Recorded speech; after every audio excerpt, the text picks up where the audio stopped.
Bismillahir Rahmanir Rahim. Alhamdulillahi Rabbil Alameen. Wa salatu wa salam ala ashrafil anbiya wal mursaleen. Muhammadur Rasulullah sallallahu alayhi wa alihi wa sallam tasliman kathiran kathira. Amma ba'du.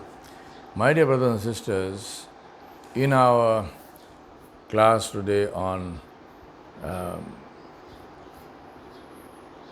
Akhlaaq of the Ummati of Rasulullah sallallahu alayhi wa sallam, I want to say to you that there are two kinds of people in the world. Those who have goals for themselves and those who inadvertently become the means for others to achieve their goals. And that is a choice that we all have, no matter where we are, no matter what our circumstances, no matter what we are born with or without.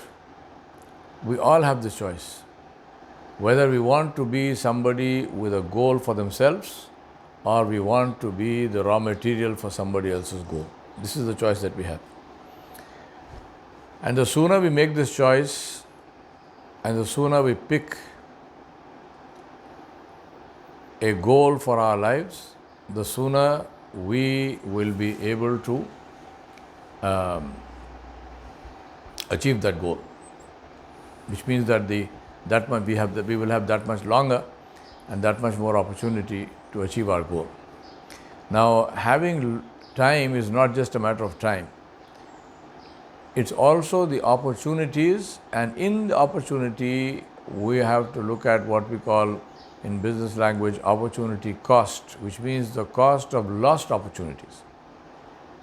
So, if we do not have a goal, many times things that could have been eminently useful for us, people from whom we could have benefited enormously, circumstances that we could have leveraged for the achievement of our goal, all of them just pass by without us taking advantage of them because we did not have a goal in our mind.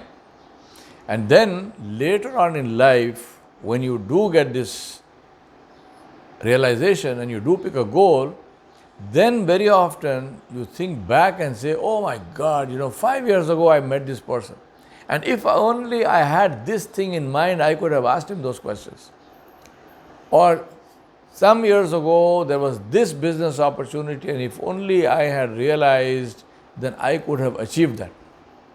Now you do not have to live with those regrets because many of those opportunities are not repeated. But you don't have to live with those regrets if you start your life with a goal. There is only one thing which differentiates people who are hugely productive from those who are hugely unproductive, and that is those who are productive have goals and they are working towards those goals. Allah subhanahu wa ta'ala is adil, Allah subhanahu wa ta'ala is just. Allah subhanahu wa ta'ala gave the same general circumstances to everyone, meaning, for example, everybody has 24 hours in terms of time. Everybody in a given situation, obviously that does not apply across the world, but in a given situation, people have more or less the same kinds of opportunities. For example, people who go to a particular school, right? They all go to the same school. They all study from the same teachers. People who come to classes, my classes, for example, my leadership classes and other classes. Now, as far as the class is concerned, my input is customized to the class. It is not customized to every single individual in that class. Obviously, it cannot be because there will be tens of people in the class. And especially if it's a public class, I don't even know who those people are. So I can't claim to customize my instruction for every single individual, although I'm open to everybody. And I can see through, in the number of years, now it's about 40 years since I've been teaching, I can see people who have taken huge advantage of my teaching and people who went through the same classes and so on and so forth. They came up with their feedback was positive. They said, oh, beautiful class, we loved it. But they did not get very much out of it. On the other hand, you have some people who have taken away things, and in some cases, people have just taken away, for example, one quote or one sentence, or they took away the lesson from one exercise, or they read one book which I would have suggested to them or something, and then they made that one into a million. They did wonderful things for themselves and for many others because they took note of that, right? And they thought about that. Now, from a receiver's point of view, one of my most dramatic experiences in life as a student was when one of my students, Navan Mahmood, invited me one day to attend a class that he was taking for younger children. So I went along, and a couple of other friends of mine went along. And Navan did something phenomenal. I mean, that's one thing. The whole episode was maybe, took 10 minutes, but it's quite literally blew me away. And I therefore want to acknowledge that and thank him. And point I want to make is that there were many people in that class. I don't know how many of them remember that incident, but it was there for everybody. Now, what he did was that he gave us, pads like this, and he said, write your name on top. And he said, this is for you. You are not going to give it to me, but just write your name on top. And then he said, write down on this the worst thing that you ever did. Something that you was bad, something you are ashamed of. Maybe nobody even knows, and don't tell anybody. Just write it here for yourself. Keep it secret, keep it to yourself. Don't show anybody. So we wrote what we have, whatever we need to write. Then he said, turn it around. And he said, now on this side, write the best thing that you ever did in your life. And so we did that. And then he said, one day, this will be given in your hand. And by that, what does he mean? He means the book of deeds. He said, one day this will be given in your hand. It literally took the earth from beneath my feet. And I might say, well, didn't you know that? Of course I knew that. It's the way of how it was put, and it was how the time and the circumstances and how Allah subhanahu wa ta'ala caused that to touch my heart. It blew me away. And then he did another wonderful thing. He had given us pencils to write this thing, not pens. He gave us the pencils. And these pencils, at the end of the pencil, like most pencils have, had an eraser, which was on the end of the pencil. So he said, now turn to the bad deed that you have written, and with the eraser, he said, rub it out, wipe it clean. So what do you have now? Nothing, clean sheet. And he said, this is an opportunity that you have today. This opportunity will not be there for you when the book is given in your hand. This opportunity you have today to wipe that slate clean. Sayyidah Aisha Siddiqa radiallahu anha, one of her many, many beautiful quotes, she said that every person is an author, and on the day of judgment, their book will be published. Every person is an author, and on the day of judgment, their book will be published. We are all writing, whether we like it or not, we are all authors, we are all writing our books. And on the day of judgment, this book will be published. What we want that book to say, what we want to be or to keep in that book is our choice. Today it is 100% left to us. Allah subhanahu wa ta'ala does not interfere in our lives. Allah subhanahu wa ta'ala has guided us. Allah subhanahu wa ta'ala sent His book. Allah subhanahu wa ta'ala sent His messenger Muhammad sallallahu alayhi wasallam to teach us that book, to explain that book to us verbally, and to demonstrate that to us in His blessed life.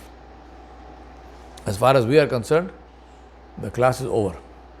The lesson is finished, and we have graduated from this class.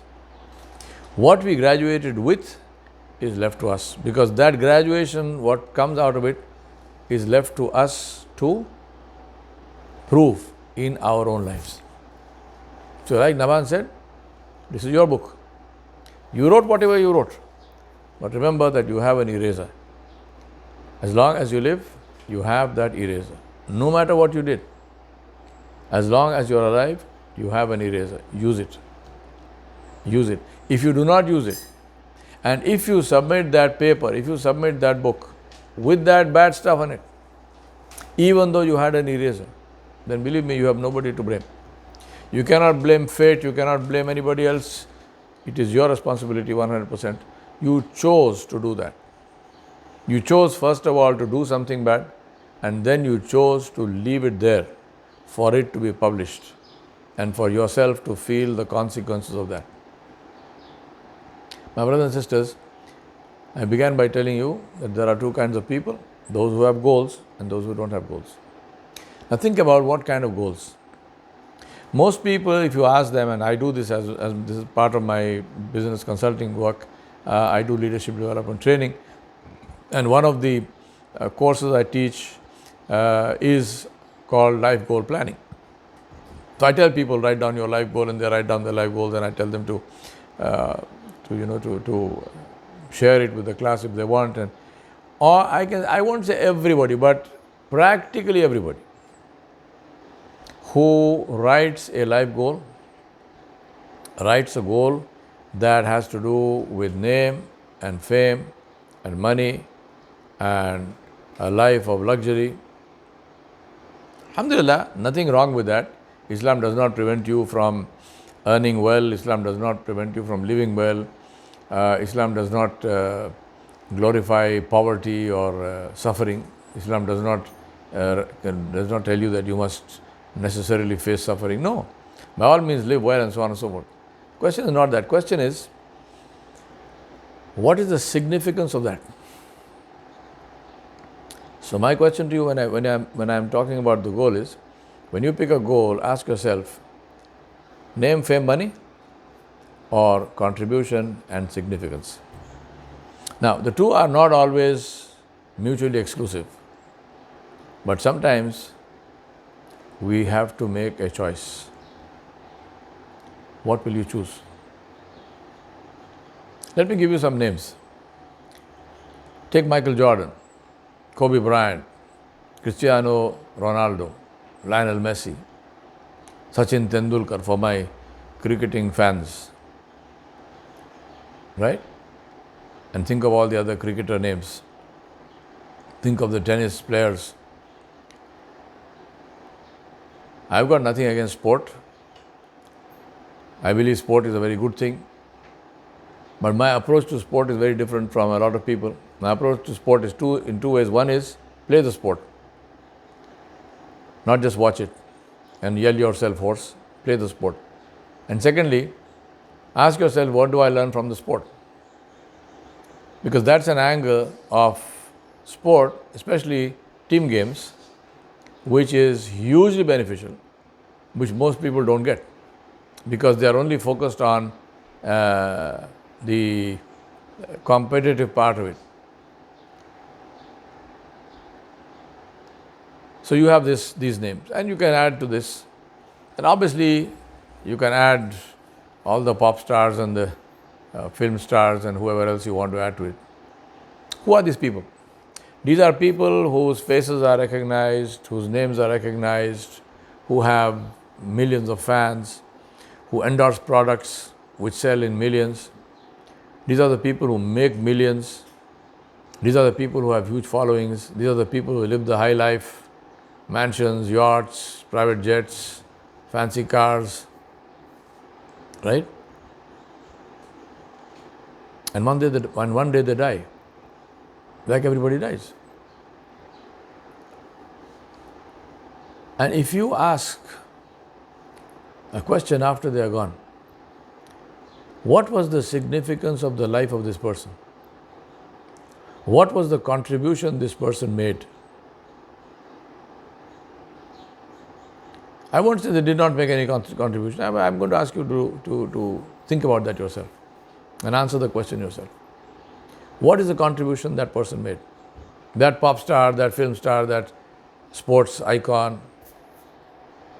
What is the contribution they made? What is the significance of their life? So what if they had never been born? So what if the Wimbledon champion of the world was never born? So what if the US Open champion of the world was never born? Right? Let me give you some other names, contrasting. Have you heard of somebody called Rene Geronimo Favallaro?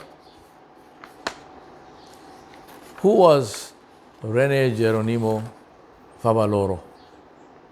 He was a cardiac surgeon who invented bypass surgery. By using the great saphenous vein, which is the longest vein in the body that runs along the inside of the leg and brings blood from the foot all the way up to what is called the femoral triangle, where it joins the femoral artery and the blood goes up to the heart. He took a piece of that vein and bypassed the coronary artery, which would have got blocked. He created bypass surgery. Believe me, may Allah give you a long and healthy life. But if you ever need bypass surgery, then you have Rene Geronimo Favallaro to thank, and not Lionel Messi or Kobe Bryant. That is contribution. That is significance. You can ask the question, what if Favallaro had never been born? I won't say you would never have had bypass surgery, but certainly you would not have had bypass surgery from him and from what he contributed.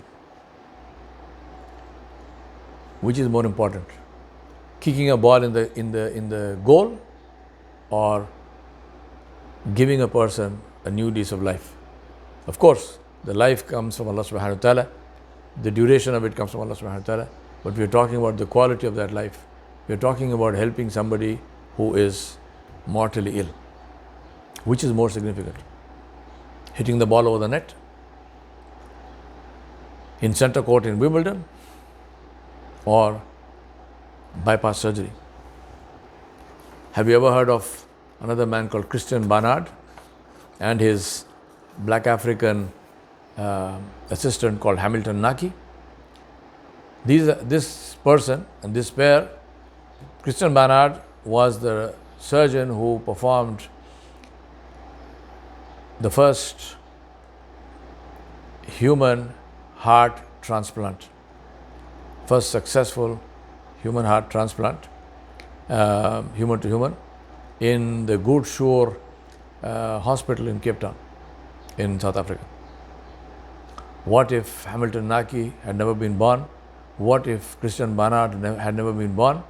You would not have had heart transplants.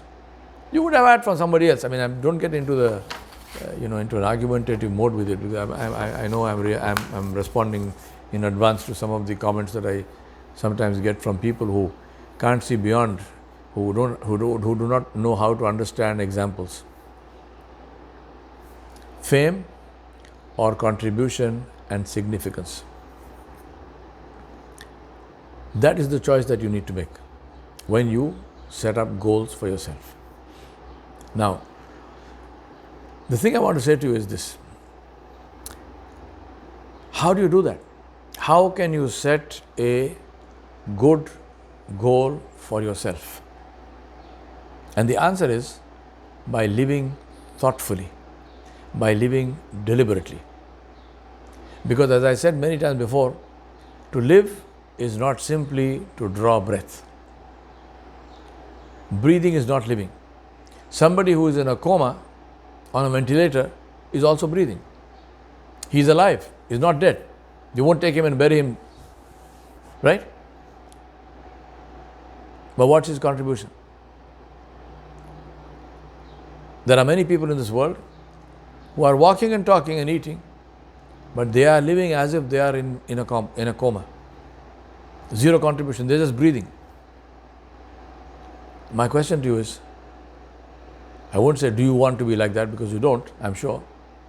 But do you want to be different? And if you want to be different, then Islam has the solution for that. And what is that solution? To live your life thoughtfully and deliberately. Consciously, thoughtfully and deliberately. Now you might say that, yes, good advice, live life thoughtfully and consciously and deliberately, but what does that have to do with Islam? I'll tell you why I'm saying that this is what Islam teaches. Because this is the fundamental building block of the teaching of Rasulullah sallallahu alaihi wasallam, where it all begins. And that is the first hadith in Bukhari and Muslim. And what is that? That is the hadith narrated by Sayyidina Umar ibn al-Khattab radhiyallahu anhu, where he said that Rasulullah sallallahu alaihi wasallam said, "Innamal a'malu bin niyat." Nabi sallallahu alaihi wasallam said, the reward of the deed, the outcome of the deed is based on the intention. Now, by this reward and outcome, we don't mean only the outcome or the reward in the akhirah. We ask Allah subhanahu wa ta'ala for the best in that. But we mean the reward in every way, in this life as well as the next. Is based on what? Is based on the intention of the deed. Now, think about that. Think about how much more deliberate and conscious can you get. When the Prophet ﷺ is saying that every deed, the reward of it is based on the intention with which that deed is done. Now, Imam al-Nawawi rahmatullahi alayhi, in the Muqaddimah, in the introduction to his book, Ar-Riyadus Salihin, he describes this in a very beautiful way. He says, Al-Izharu Niyya fi kulli aqwal wa fi kulli a'mal wa fi kulli ahwal al-barizatu wal-khafi. He said, which means the izhar, the clarity, the manifestation, the expression, the awareness of the intention. Fi kulli aqwal, in everything we say. Fi kulli amal, in everything we do. Wa fi kulli ahwal, in every condition that we find ourselves in. Al-barizatu wal-khafi, whether this is visible and open or whether this is hidden. Now think about this very, very beautiful description of the issue of being aware of our intentions, of doing things with consciousness and doing them deliberately. Not living a life like a robot, not living a life by default, not living a life randomly, not living a life which is just chasing sensation to sensation to sensation. Where shall we go on a holiday? We went here, we went there. Did you try bungee jumping? Did you try skydiving? Did you try this? Did you try that? So we try, and then what happens? Not like that. We're talking about deliberate and conscious. Now, when you do that, think about what it produces. It's a great challenge, I would say even a curse of affluence, that in affluent societies and affluent families, childhood gets delayed. People remain, within quotes, children much longer than they do in societies which are not affluent. And thereby, opportunities to create sense of responsibility, opportunities to take risk, opportunities to take charge of something and to establish yourself and your own leadership get lost. Because the so-called child is 15, 16, 17, 18, 20, where if you look at people of those ages in societies which were not affluent or are not affluent, you will find, I'm not saying every single poor person is a great leader, I'm just saying that when circumstances force you to take responsibility, then you end up learning a huge deal more than you do when you are living in circumstances which are too easy. So the question is, How can you program this into your life? I'm not suggesting to you that you should become poor. I'm saying Allah has given you wealth, alhamdulillah. How can you use that for your own benefit? And you do that by living your life consciously and deliberately. Today we have equated fun with spending time in meaningless, pointless activities. Pointless for ourselves, but believe me, every single one of those activities is making millions for somebody else. So we think, when we say fun, what are we looking at? We're looking at watching a football match. Watching, not playing football. Playing football would be good because it develops your body, gives you great health and physical fitness. And as I said, there's huge amounts to be learned in playing of team games in terms of leadership and followership. But I'm not talking. What do we do? Most of us, majority, we sit in front of a television screen. You want to get the biggest possible TV set that you can get, even if you have to borrow money on interest to buy that. And then you sit in front of that watching Super Bowl or watching whatever else you're watching, some sport, yelling yourself hoarse, trying to tell the player do this and do that, knowing perfectly well that player can't hear you. And you think this is fun. You enjoyed yourself. Sure, you enjoyed yourself. I don't doubt that. But ask yourself, what is the significance of that enjoyment in life? What came out of that? So I always tell people, I'm sorry, I'm a great spoil sport, but I always tell people at the end of that 2 hours watching Super Bowl, give everybody a piece of paper and tell them, please write here, what did I earn for the dunya or akhirah? Yourself. What did I earn for the dunya or akhirah in these 2 hours? And why must you write that? Because you will be questioned about those 2 hours. Yes, you did not do anything haram, but wasting time, is it halal? Ask yourself that. Somebody came to Harun al-Rashid, a juggler came to Harun al-Rashid and he did this great act of juggling of many balls going up and down and whatnot. And it was quite impressive. So when he finished, he expected the king to give him a great reward. Harun al-Rashid gave him a gold coin and he said, this is for your effort. And he said, whack him once with a whip. So the man said, why are you punishing me? He said, because of the time you wasted doing this nonsense, instead of doing something significant in life. So the question to ask yourself is this: what is the significance of what I am doing? What contribution does it make? What if I never lived? What if you never watched Super Bowl when it was happening? What difference would it make? To whom would it make a difference? It would make a positive difference to you if you use those 2 hours or 1 hour or whatever it is. I don't even know. I never watched it and I'm never going to watch it. But I'm saying that if you use that for something useful, alhamdulillah. And I'm not saying that you must sit there reading Quran and you must, pray nawafil. May Allah gives you tawfiq, alhamdulillah. But I'm saying something beneficial for yourself. If you did, instead of spending that hour or 2 hours doing something so-called fun, which is completely and totally pointless. Imagine the amount of energy, the resources, the energy, right? The emotion that goes into watching a football match, if that was used for something beneficial, something worthwhile. Just imagine a football stadium, right, jam-packed, because there are these two world favorite teams which are playing. Calculate the resources that have been sunk into that.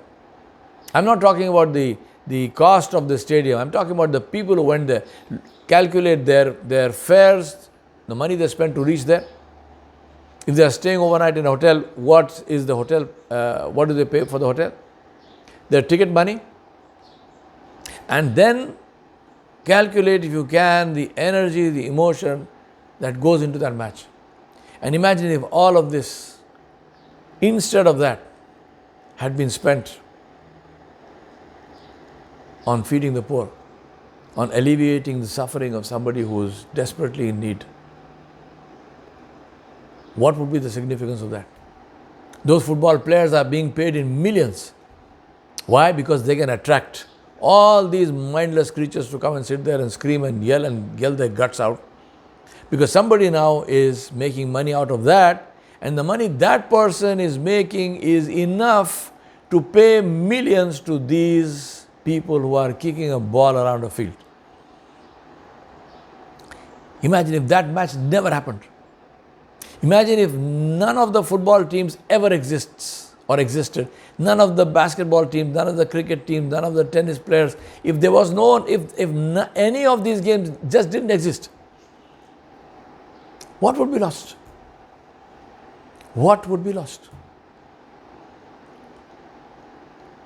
And on the other hand, what about the great scientists of the world? What about the great scholars of the world? What about the people going up into space on the International Space Station? The tragedy is that is going to be stopped because they don't have enough funding. What if they had never existed? What if the person who invented this technology which you are using to watch this video had never existed? You would not be watching this video. Imagine we have taken this world and we've equated the word fun with mindless pursuits, pointless, useless exercises. How come we don't say that inventing a fuel-efficient car is fun? How come we don't say that creating or building homes for the homeless, digging wells, digging latrines in the daytime, and sitting and teaching their children in the night to read and write? Who says this can't be fun? Who says that giving food to people who are hungry, who are starving is not fun? Who says that going into a hospital and asking people and saying, look, I have money. How many people in the hospital cannot pay their bills? I am here to pay their bills. Who said that cannot be fun? Who said that you cannot go to a court and say, I am willing to pay the bail, or go to a prison where people are languishing in prison, languishing in jails because they don't have the money to pay the bail? Who said that going there and saying, I am here to pay the bail of all those people who are eligible to go out on bail but they can't go because they don't have the money. Here is the money, I am willing to pay bail for them, I am willing to do what it takes for them to walk free. Who says that cannot be fun? Right? What do you think?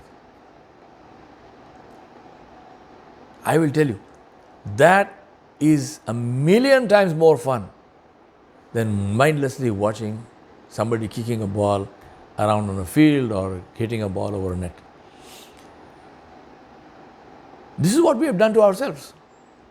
And this is what Islam stops you from doing, prevents you. And how is that? Innamal a'malu binniyat.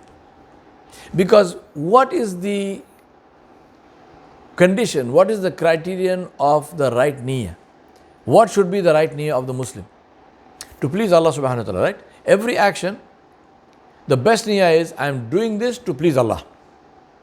Not for money, not for name, not for fame. Whatever comes, alhamdulillah. We are not talking about that. I am saying my niyyah is to please Allah. And therefore, if my niyyah is to please Allah, I cannot be kicking a ball around on a court. It has to be something which has significance in this life. So if I am doing something to please Allah subhanahu wa ta'ala jalla jalaluhu, then there is a double benefit. One is the action by itself is beneficial. So even if it was a person who did not believe in Allah subhanahu wa ta'ala, like the names I gave you, Favaloro was not a Muslim, Christian Barnard was not a Muslim, but their contribution benefits humanity for as long as it is going to be used. So the benefit of doing beneficial things is that they are beneficial, that they continue to benefit. And when a Muslim does that with the intention also of pleasing Allah subhanahu wa ta'ala, he or she will get Jannah. He will get barakah in this life and he will get Jannah in the afterlife. But tell me, what's the problem with that? Why can't that be fun? That we don't see that as fun because this is in the grip of shaitan. We have given our minds away to shaitan to play with as he wishes. My submission is, instead of that, if we can take our minds back and say, I am going to give my mind to Rasulullah sallallahu alaihi wasallam in his hands. And I am going to let the Nabi alayhi salam dictate to me how I must think. And what did he say? He said, think about what you are doing before you do it. Innamal a'malu binniyat. The reward of the deed is based on the intention, so consider the intention. Why are you doing what you are doing?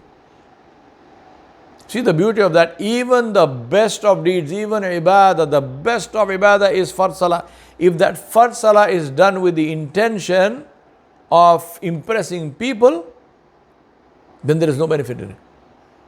On the other hand, you become liable for punishment.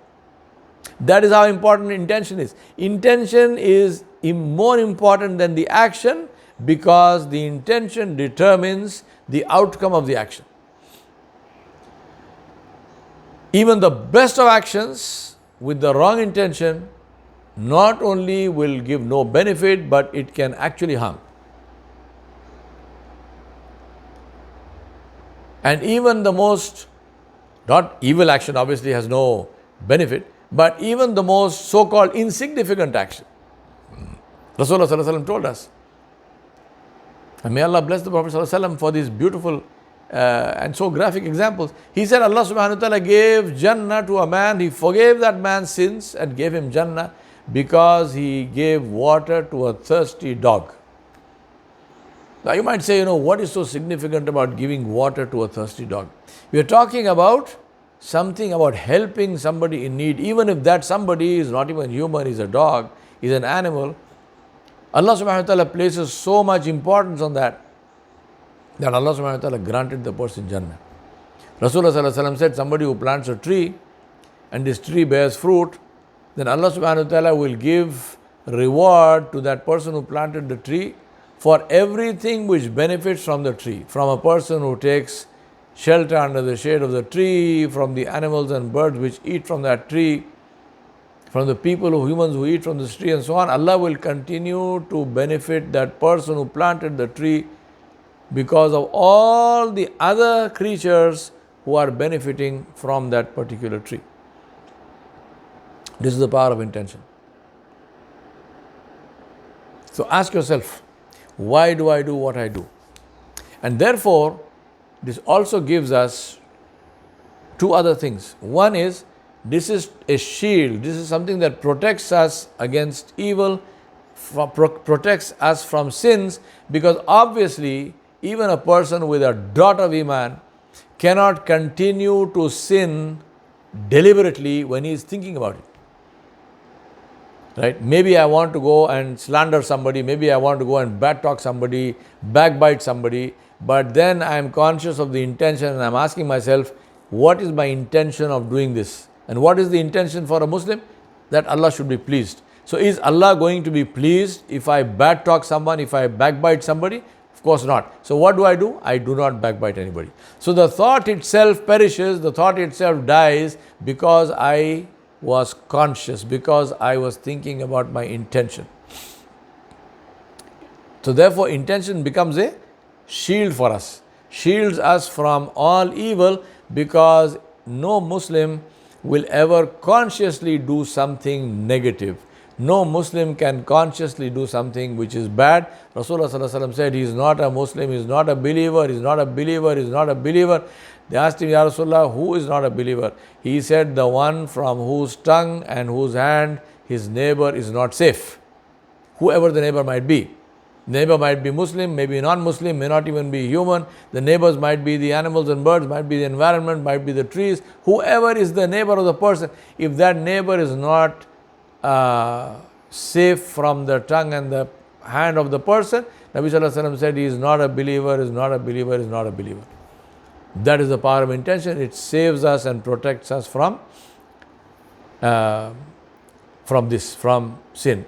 And the other big benefit of living a life thoughtfully and with the intention, according to innamal a'malu binniyat, is that we end up creating a life which has significance in this world, which has contribution in this world, where we leave a legacy of honor for ourselves. And when we meet Allah subhanahu wa ta'ala, we meet Him in a state when He is, inshallah, pleased with that, and He gives us Jannah. Ask Allah subhanahu wa ta'ala Jalla Jalaluhu to be pleased with you, to enable you to live your lives consciously, with power, with intention, and to save yourselves from doing all useless, pointless activity. Before anything, before doing anything, before speaking anything, ask yourself, what is my intention? What is the benefit of this in this life or the next? If there is benefit, do it. If there is no benefit, stop yourself, save yourself. وصلى الله على نبي الكريم وعلى آله وصحبه أجمعين برحمتك يا أرحم الراحمين. والسلام عليكم ورحمة الله وبركاته.